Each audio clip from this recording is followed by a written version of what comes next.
Hello, welcome to Gateway Women Online. We are so excited you've joined us. We've got a holiday edition for you today. We are pumped that you're with us. I've got all of our women's pastors from all of our Gateway campuses here on the call with me today. We're just doing a holiday themed Zoom. We're going to be talking about fun things. We're going to be talking about interesting things. We're going to be talking about everything that pertains to women and the holidays and life and the holidays. So join us as we start the conversation. As you see before you, we've got the different campus pastors, women's campus pastors from all of our Gateway campuses. Everybody's just give a little wave hi. And okay, so unmute yourselves. Maybe we should do raise of hands, but you can give a little shout out too, because I'm gonna ask a bunch of just like random questions and you like raise your hand, because we were just before this, a few of us were talking about Christmas movies that we just really love, some Christmas movies. So I don't know if you can see this, but it says, all I want to do is watch Christmas movies all day long.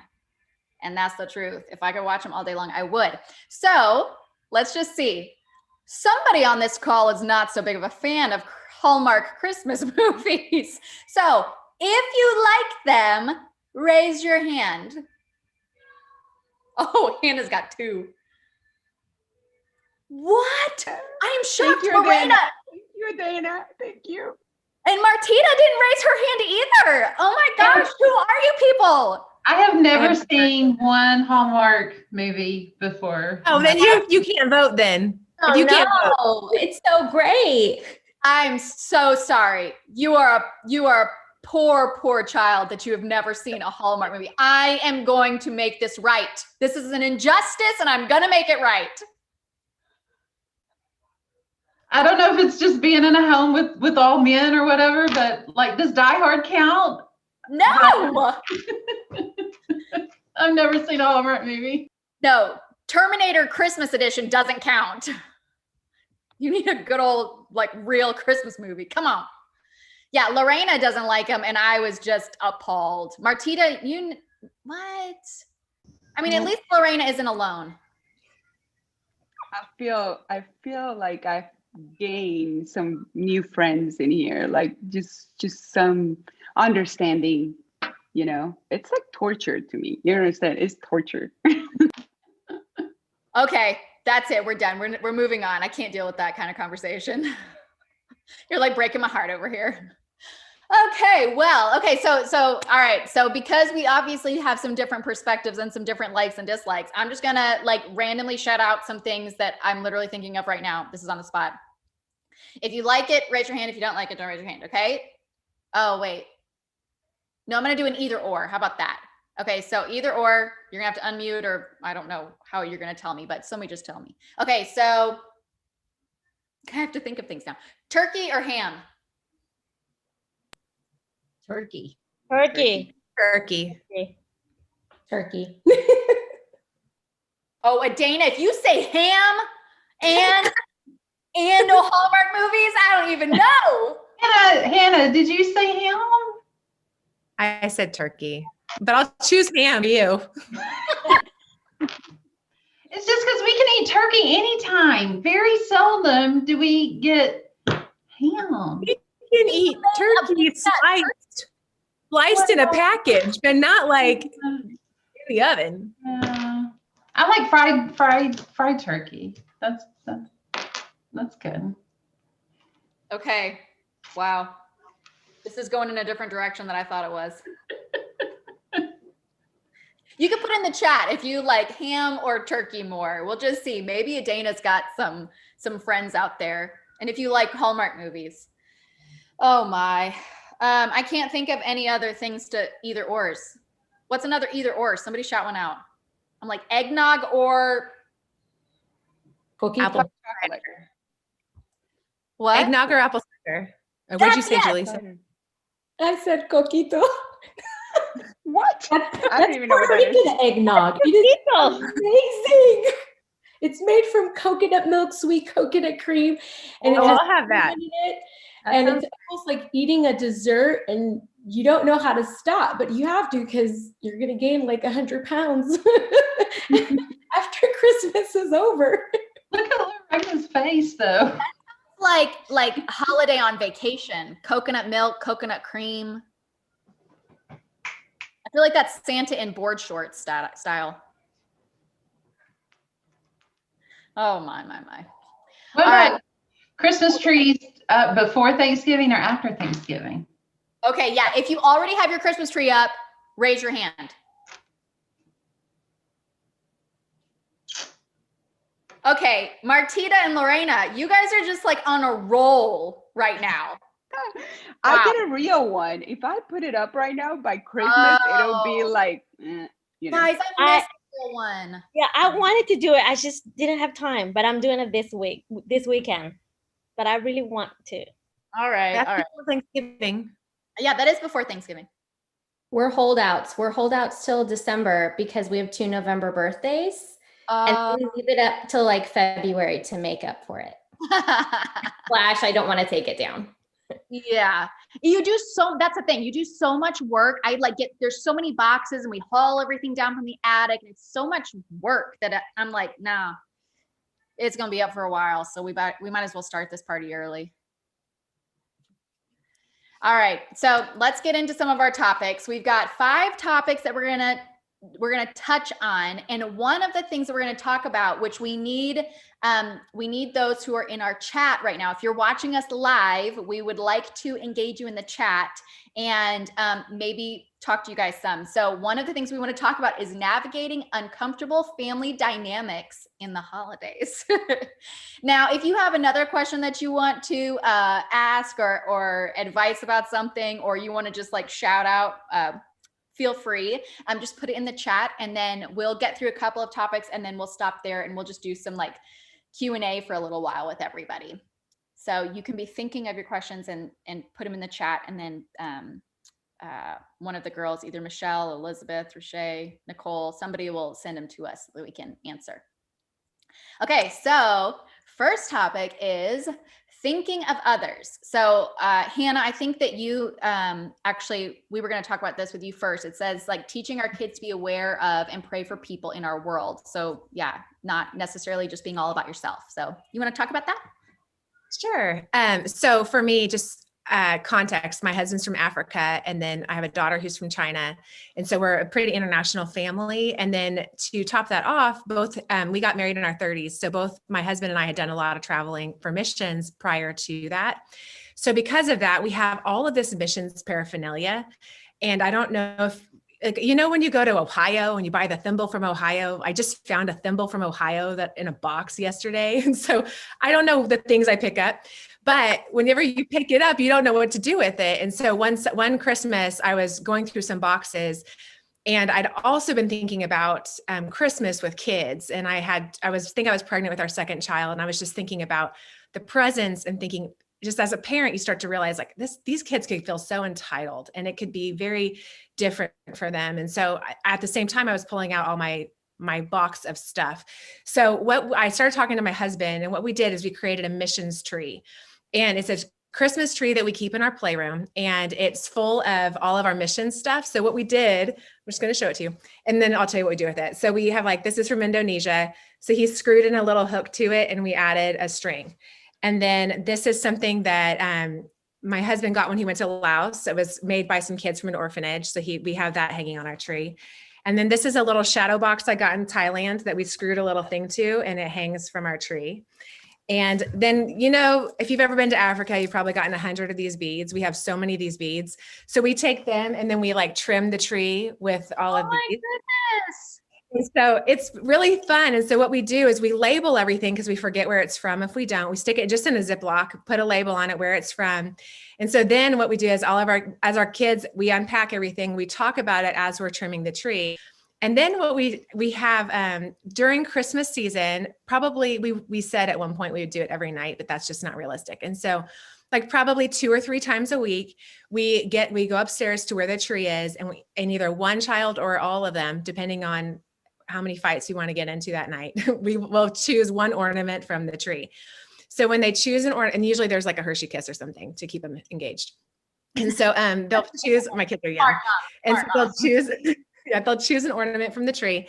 And then depending on who got it, whether it's me or my husband, we'll describe what we are doing when we were there. So when I was in Indonesia, this is what I did. And then we may talk about current events.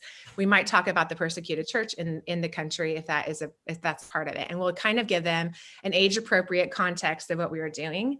And then we have this like rug that I bought a long time ago. That's like a playroom rug, but it has the map of the world on it. So then roll out that rug during the Christmas season. And then whoever chose the ornament puts their hand on top of that country. Then we all put our hands on top of their hand. And then that child prays for that country and whatever God puts on their heart. And so it's become a really special tradition. It's my favorite tree in the house. And through it, we've realized my oldest is now 7. And so there are things that we hear him say that we know he got from Advent last year, just information he knows about the world. And so that's one of the things that we do. That is like the coolest thing I've ever heard of. Like, I feel like it was the Lord. Like, I feel like I just wanted my kids to have a heart for the world. And I think we all have like family things that are just values to your family. And that was a value to us. And I feel like the Holy Spirit just like dropped it in our hearts to do it that way. And I don't have all this clutter on shelves all over the house just because I feel like I need to put it somewhere. So. That is so smart too. That is very strategic, Hannah. Very strategic, but like useful, because what do you do with all that stuff? And then it reminds you to pray for it. I just am like, that is so genius. I'm going to copy y'all somehow. Use it. Yeah. Copy you. That's way cool. So, Hannah, you were saying that when Chris was little, our son, now he's 16, but when he was little, I remember going to Sears one year. Does it still exist? I don't even know if Sears still exists. I don't know. But they used to have this little Santa Clauses. And they were, just stuffed little Santa Clauses. And I started noticing that they had them from different countries. And you see Santa Claus, and traditionally looks very different in different countries. So in London looks one way. And so I started collecting them, and we'll put them all over the house, because it was just, and it would say what country they were from, and they look different. Even the stuff they carried is different. And so we had like about 20 of them from different countries. And it was just kind of a neat reminder of how different traditions can look, internationally and things like that. And, now our son is 16, and, kind of reminds me, I guess I'll go back to Thanksgiving. When I went to college, I was an international student in the US. And one of the things that I remember being really hard is that Thanksgiving is an American holiday. And so I remember the first year that it came around, and first of all, I didn't know what it was. I didn't understand why they had a turkey and why everybody was shooting it. Like, I had no sense of what is happening here. And then I realized how everybody went home. Well, when you're an international student and you live so far away, I called my dad and like, I need to go home. He was like, for 3 days, you must be crazy. Like, I'm like, they're not going to pay this huge ticket just to go home. And I'm like, but there's like nobody around. And everybody will go home. And so one of the things that I, growing up, and then staying after that in the US, is a heart that I have for, it's a lot of internationals that are in our areas that actually for Thanksgiving have no place to go. And so if you have older kids that are in college, encourage them to connect with those that are in their schools that are probably going to spend Thanksgiving on campus, And so if you live close to a college, have them over for dinner. Even if sometimes one of the things that there was a family that started doing that, they would do a Thanksgiving for the international students. And so we would all go to their house. And that's when I first learned what was Thanksgiving about, and the traditions of Thanksgiving, and the food and everything, because I had like no context to it. And so, thinking about our kids and how we encourage them, if you got older kids, encourage them to connect with those that are probably not from the US, that might not get to go home, for Thanksgiving mostly. You get to go home sometimes for Christmas and stuff, but definitely not for Thanksgiving. So I love that. That is so cool. That's so cool. When I lived in Australia, I didn't go home for one Christmas. So I actually went surfing on Christmas Day That was a weird Christmas, y'all. I prefer my Christmas tree and colder type Christmas, that's for sure. Okay, so topic number two.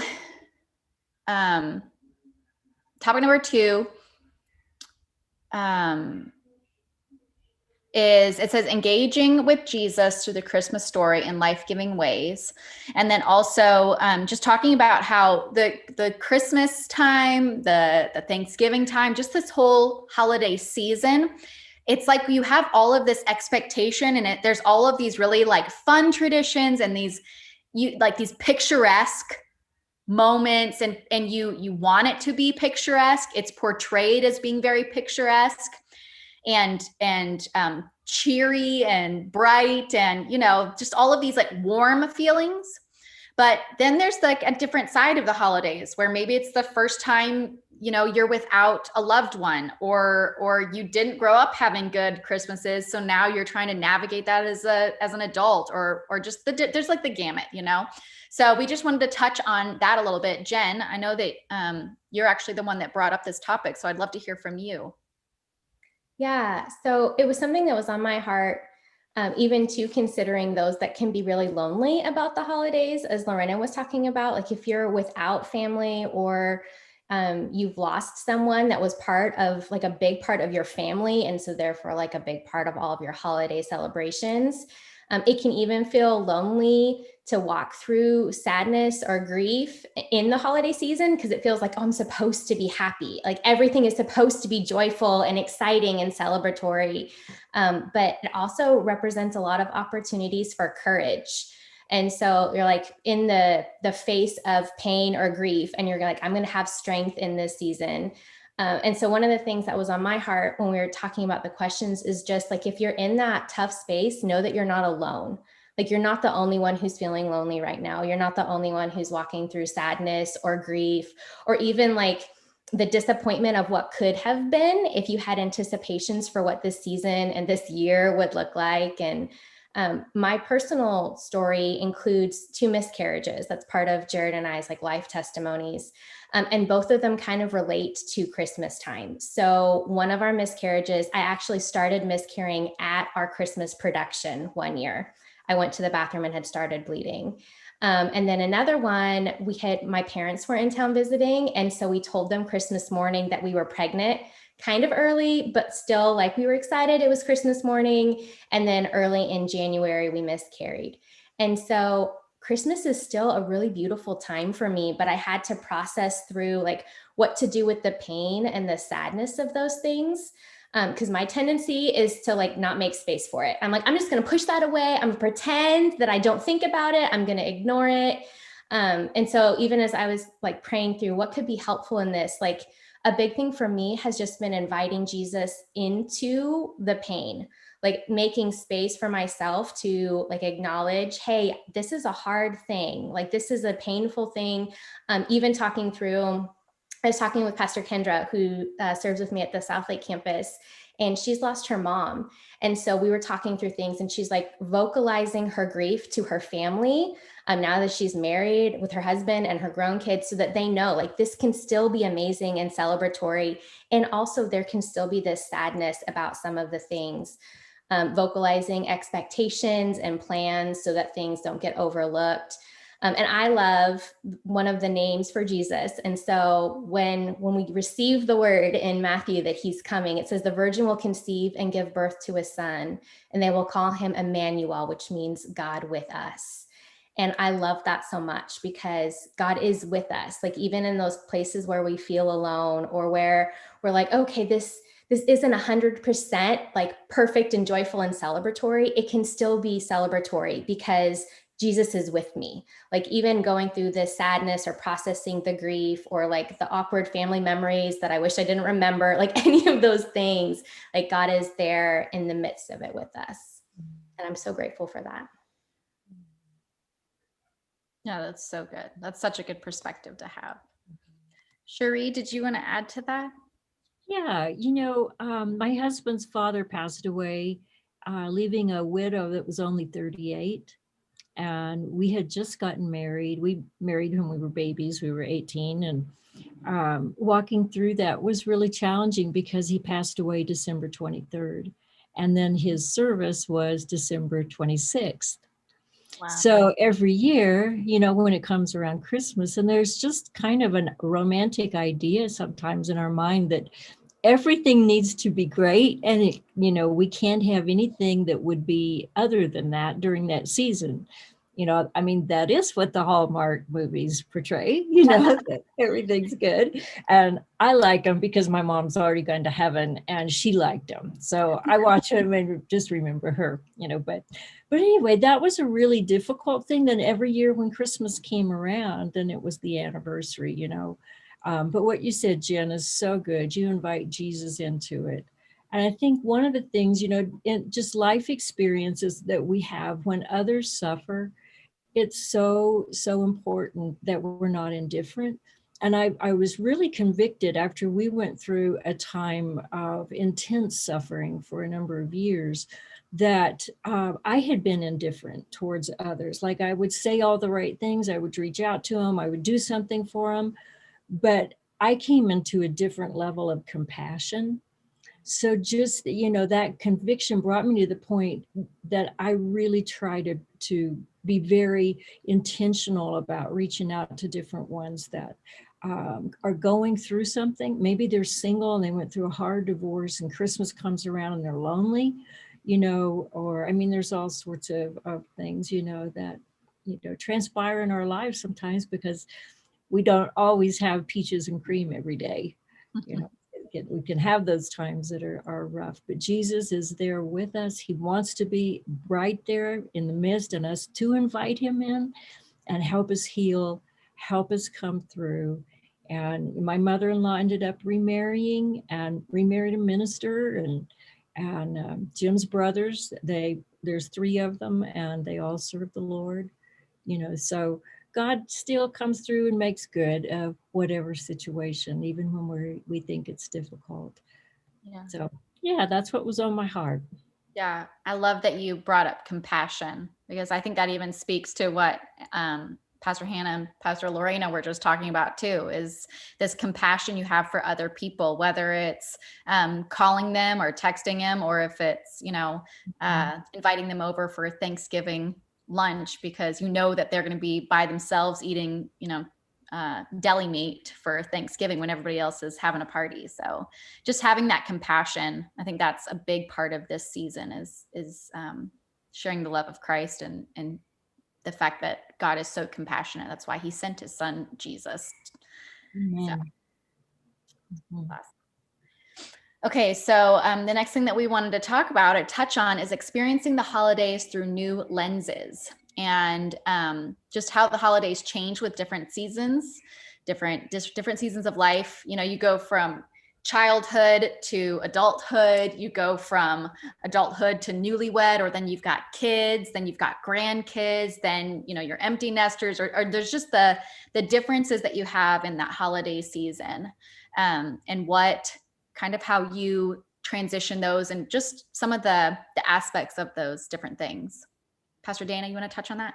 Yeah. So I love too, there's this thread of expectations. And I think, you know, when you grow up as a child and Christmas looks a certain way, and then as you get married, you kind of expect, you know, hey, well, this is what we did in our family. So you add that second person and they did something different. And so immediately expectations have to change of what you did or versus what your spouse did. And a season, I've had several seasons because my husband is a nurse and he's always worked for a hospital. Very early on, he's had to work Christmas Day or had to work Thanksgiving. And so I had to really open hand what the holidays looked like and had to learn to be flexible. And something I had to learn was it's not necessarily about that day, it's about being with family. And so just letting go even of that expectation of that perfect Christmas Day morning or that perfect Thanksgiving. And really for me, it's more about Christmas. Christmas was huge growing up in my family. Just my dad was all about Christmas, and we lived out in the country for most of my growing up years, but we still had lights on our house, even though nobody could see the house. I mean, nobody drove out that far. I mean, there's trees there, no one could see it, but we could see it. I mean, it just was huge for him. And so Christmas was just huge. And so to have to let go of Christmas Day up until I think last year was one of the first Christmases that Craig did not work Christmas Day. And so I had to learn what even that looked like for us. So for me, I can't celebrate early. That puts me in depression to celebrate early. And then everybody else is having their Christmas Day and it's already passed for us. And so even learning like what works for you. So I would rather do the day after and know that I still have it to look forward to. And so even learning what works for you, but really being open-handed that expectations, it doesn't have to be perfect. It's about being together. And as long as you can be together and celebrate. And then now my boys are getting older, so they're all working retail as well. And so Black Friday is now Thanksgiving Day. And so that was another season change for me, because we had always, since Craig and I had dated, always gone to his dad's for Thanksgiving. And the first time, my oldest was like, Mom, I have to start work noon Thanksgiving Day. I can't go. And that was harder almost for me than the whole Christmas thing. It was like, we'll just tell them you can't work. And Craig's like, no, we can't, we can't do that. So even navigating as your kids get older and they necessarily can't be there and having to go, none of them are married or anything. So I'll have to deal with that, as some of you have already dealt with that, but just letting go of, it's not necessarily about the day. It's really about being together and celebrating those seasons together. And so I think learning what works for you so that you can still enjoy the holiday season and then letting go of those expectations of going, it's not necessarily about the 25th or whatever Thanksgiving falls on. It's really just about being together and celebrating, whenever it works for you, and communicating about that. So. Yeah, I think that expectations thing is that's a key. If we take nothing away, just take away the expectations of the season and reevaluating that. Martita, you want to jump in? You guys, I am here in awe because when I was praying about tonight, all I can feel is that God talking to me about letting go of expectations.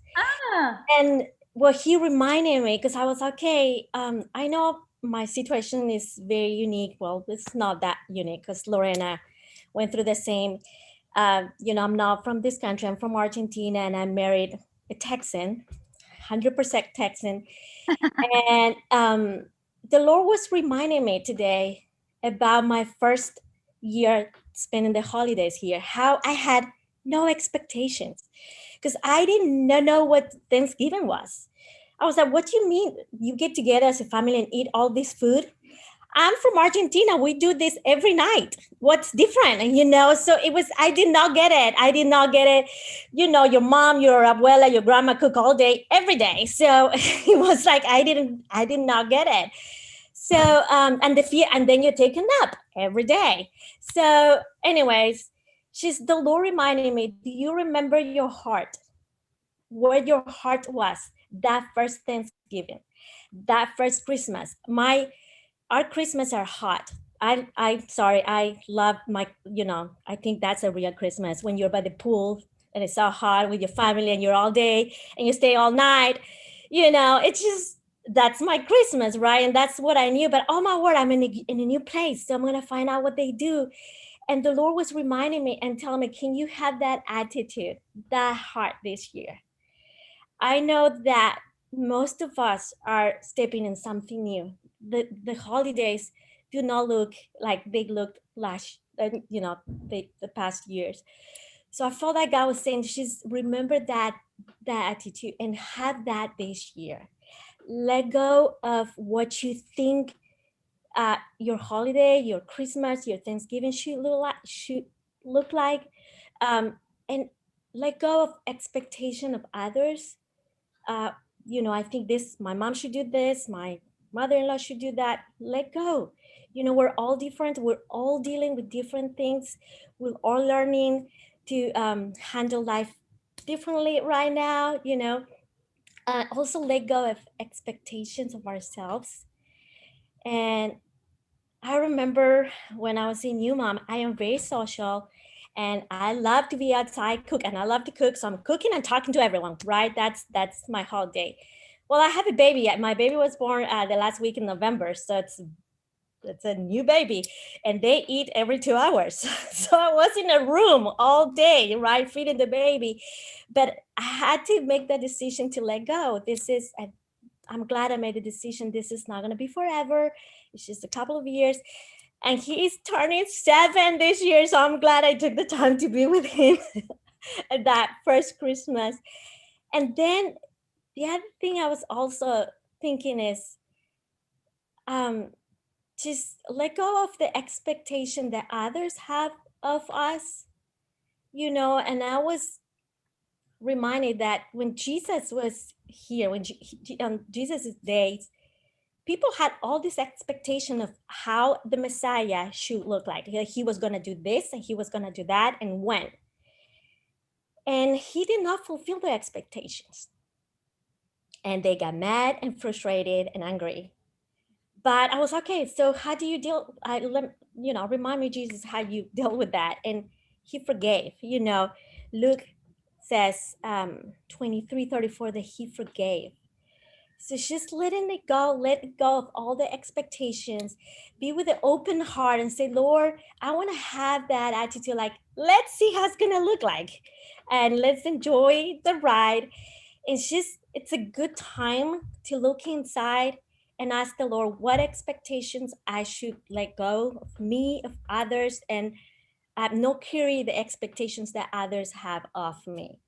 So I think that's what I wanted to share with y'all tonight. That's so good. That's so good.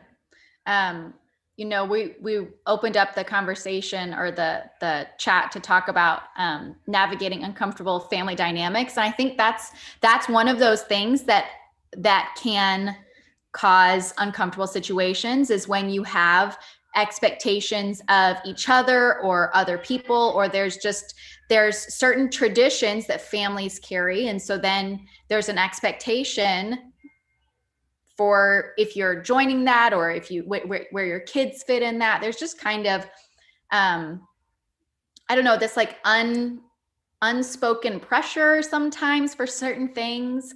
And I know that for myself, like I especially during the holidays, I get real bad FOMO. So if I'm not with, if like my family were to do something without me, I'd be like, what?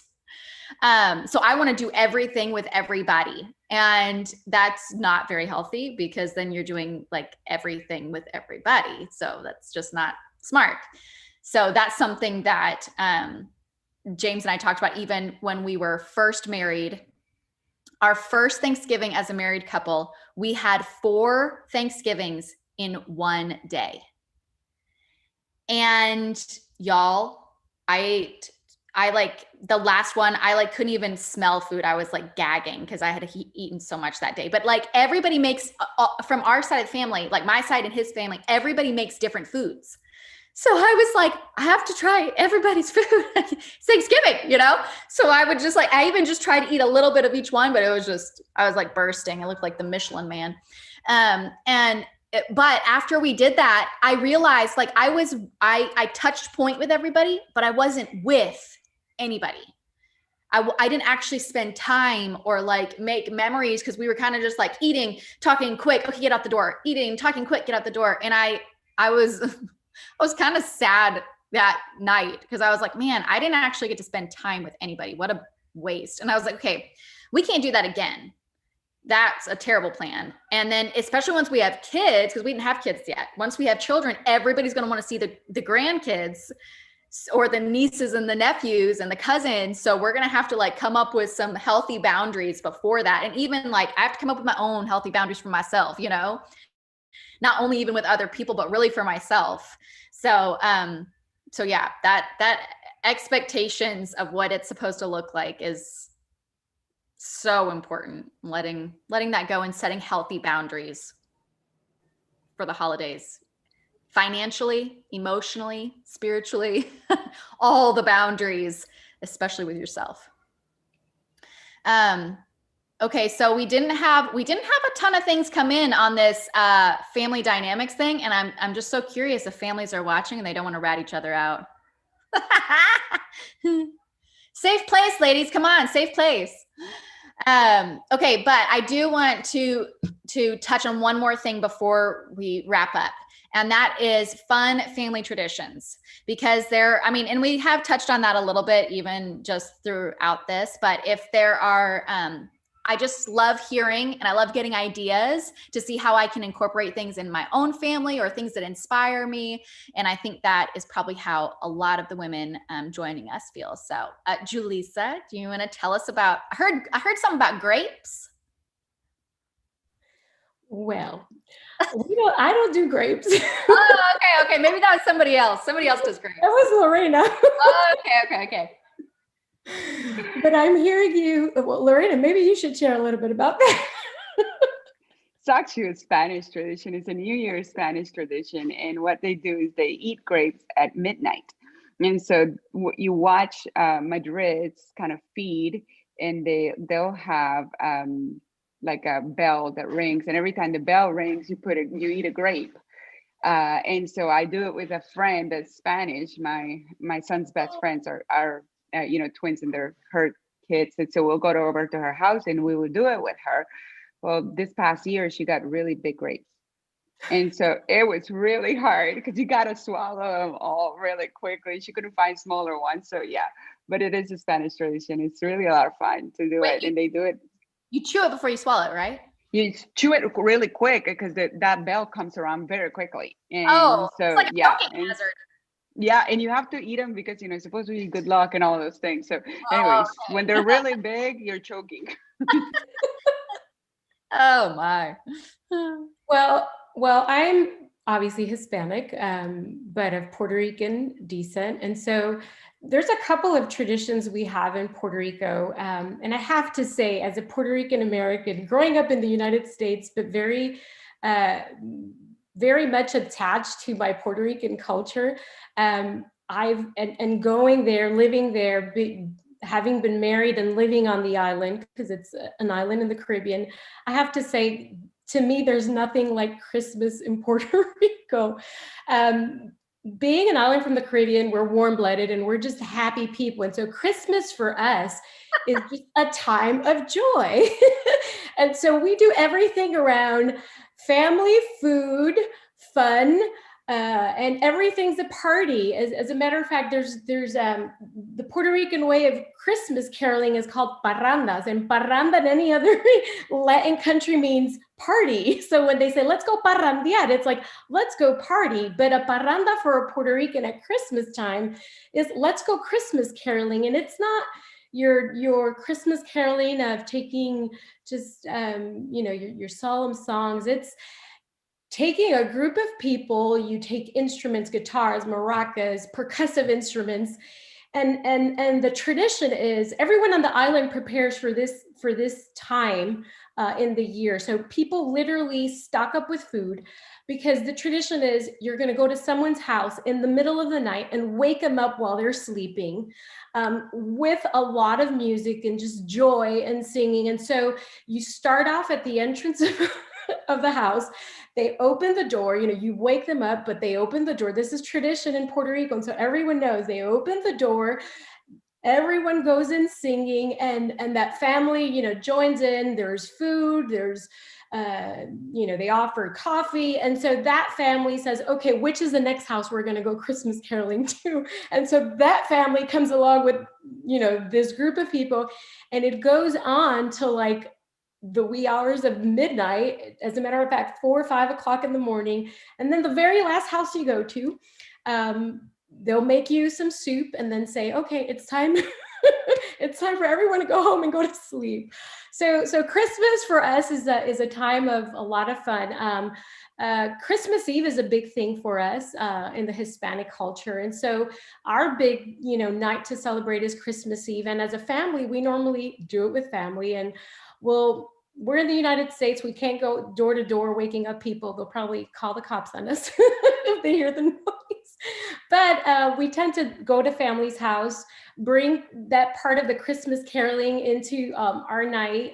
We've taught our kids the songs, the traditions, and so everyone will grab an instrument, and we just start singing and praising Jesus in the midst of it. And so something that we've even done as family, I have my immediate family living in Puerto Rico. My parents, 2 sisters, and all my nephews and nieces live here. So the family tradition now is Christmas morning, everyone comes to Mike and Julisa's, and we'll have a Christmas breakfast, and everyone will bring over gifts. And so after breakfast, or brunch, I should say, we all open gifts, and it's a lot of fun. And then after we open gifts, the tradition has been, okay, let's all go see a movie.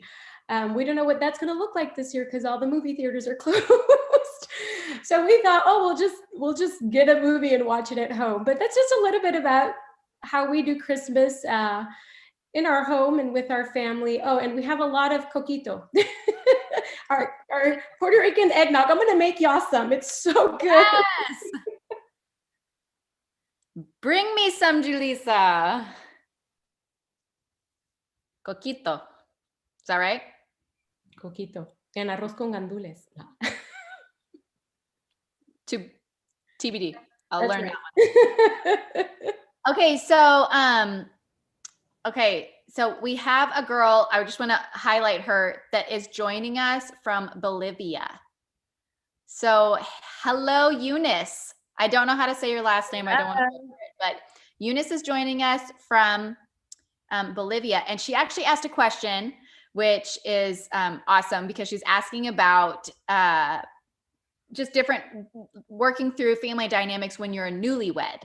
So when you're young married, how do you work through some of those things? So some of you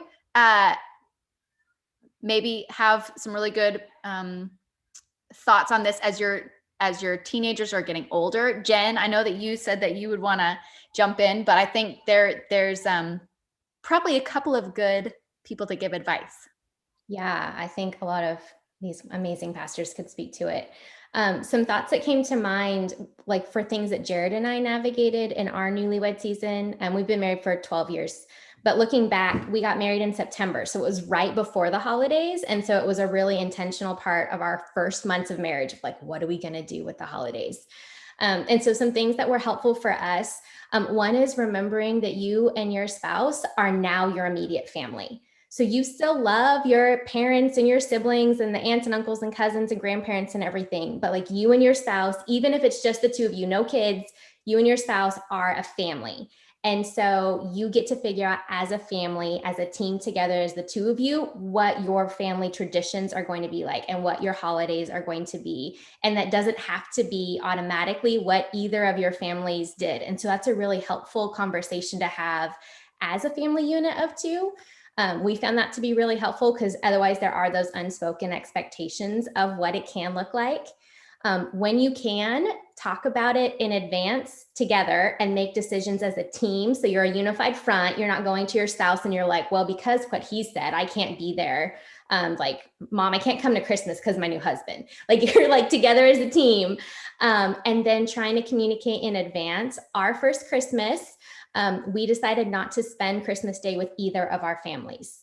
And so that was hard for members of our family, but we wanted to have it as our Christmas for the two of us. And so then we communicated, like my family's planners. So I think we actually told my parents in like November, and then we planned like holiday celebrations with them in advance, and communicate as best as you can with love. Like, okay, so what is the thing that is most special? Like if there's a tradition that can be done in a different way, like Pastor Dana was talking about, or on a different day, like ways to still show love and consideration to your family, even if you're choosing to celebrate the holiday in a different way. Another thing that was really helpful for us is setting up like boundaries of like, hey, those topics we're not going to talk about. Like those aren't things that are on the table at a holiday celebration, or like those activities aren't parts that we're going to be part of. And so knowing like what that means for you both together can be really helpful. So you're not like blindsided going into it with things that need to be addressed in the moment. So those are some of my thoughts. That's great advice. I agree wholeheartedly. Something that my family did like all growing up, we would line up on the stairs and my dad would get that big old video camera, like from childhood, like big old video camera and like video us on Christmas morning, coming down the stairs. Oh my goodness, presents. And then like opening up all the presents. Like that was our tradition. So right after we got married, or, we got married and then our first Christmas, we did the same thing. We were like, no, Christmas is just us. Like it was almost like we're breaking ties with the family, like it's just us. But I was like, again, y'all, I was like, oh, this is gonna be so hard for me. Like the rest of, and like I'm the oldest. So everybody else was married. I mean, nobody else was married. I was the only one. So I just like was picturing my sisters and brothers sitting on the steps. And I was like, I am a grown woman. I am like 21 years old and I'm going to be sad I'm not sitting on the steps. Anyway, so we went over that evening. That was like our arrangement. We're going to come over that evening and then we'll open up gifts that we bring and yada, yada, yada.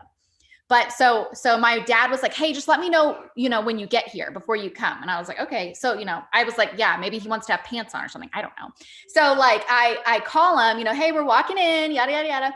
And so I open up the door to my parents' house and my dad had a video camera, like on a tripod, recording us as we walked in. And I like, oh, I was like, best dad ever.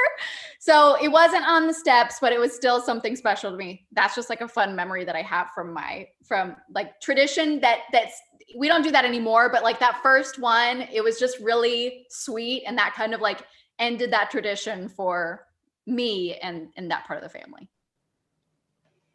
Yeah. Hey, Pastor Bridget, I thought of something that we were talking about, just expectations and traditions. And when my boys were little, we want to make sure they knew that it was about Jesus and bringing Jesus into the season. And I had read somewhere to set your nativity scene up but not put Jesus in the manger. So this was before Elf on the Shelf or anything. So have Jesus like around, moving each day. And so that you could talk about, baby G, you can talk about Jesus and he gets there, he shows up Christmas Day. And I'm a planner. I have this expectation. This is going to be beautiful. We're going to talk to the boys every day about Jesus. It's going to be so focused. And every morning Jesus was MIA. Like Jesus was found in dump trucks. I found him in the silverware drawer. I think one day he was buried outside. It was the most stressful. I remember texting my husband and being like, once again, Jesus is MIA. He's missing. I can't find him. And he was like, we were never doing this again. This is the most stressful thing we have ever done in our entire life. And so I just want to encourage those of you out there, like, try whatever works, but don't put that pressure on you of like, I feel Christmas. Because I mean, looking back now, I can laugh hysterically. But in the moment, I was like, I feel my kids. They don't love Jesus.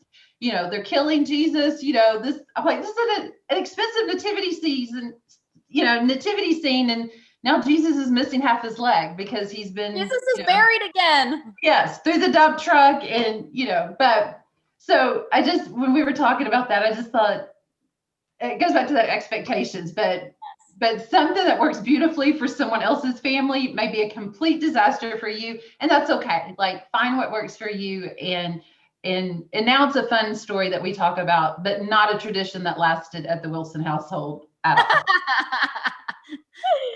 That's awesome. Yes, I think we've all had those like holiday fails, Christmas fails, Thanksgiving fails with kids or husbands or whatever, dogs.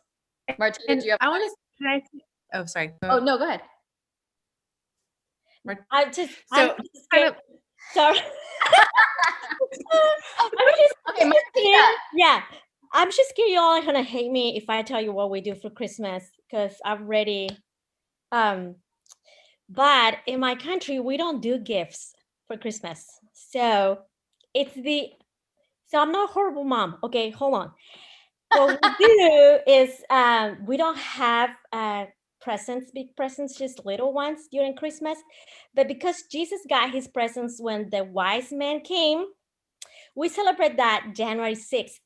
And in Latin America, that's called Reyes Magos. It's when the wise men come. So you leave your shoes.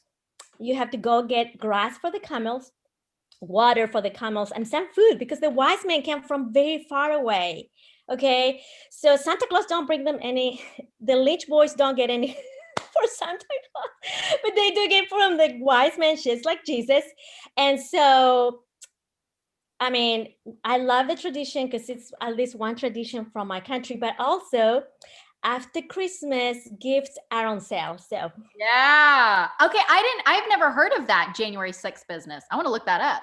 Okay, Hannah, you want to? Yeah. So I was just, whenever Pastor Dana was talking, I was thinking about this particular season that we're in, like the COVID and all the things. And so for me, I am a planner and I love traditions. I think they're so fun. You do Enneagram, I'm a 2. So I'm just thinking about all the things, and I'm achiever, that's my wing. So I'm like, the more, the better. But what I realized over the fall time, it came to the pumpkin patch time. And y'all, I'm just already so tired, and I'm just more tired than usual.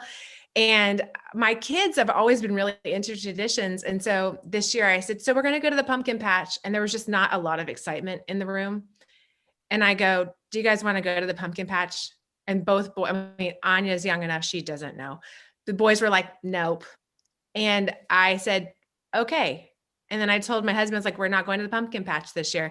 And I realized like I needed some margin, and my kids were not that excited about it. So why am I trying to force something on them that they are not excited about? So I feel like with traditions, like there has to be some like give and take. Like there are things that will probably be with us forever. Like we're always going to decorate Christmas keys.